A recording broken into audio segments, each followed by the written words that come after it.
Marec 1930. India. Z malej dediny vychádza jeden muž.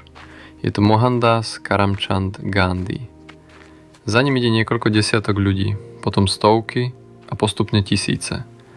Pochod trvá 24 dní a má skoro 400 kilometrov.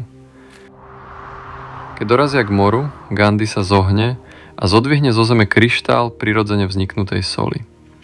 Zdvihnutím soli Gandhi vedome prekročí hranicu, ktorú koloniálna moc považovala za nedotknuteľnú. India bola v tom čase britskou kolóniou.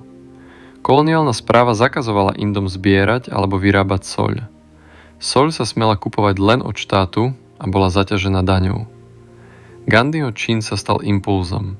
Po celej Indii začali ľudia zbierať soľ a otvorene ignorovať koloniálne nariadenia. Počas nasledujúcich mesiacov boli zatknuté 10 000 ľudí. Britská správa nedokázala zákon vymáhať v celom území. Soľný zákon formálne platil, no prakticky prestal fungovať.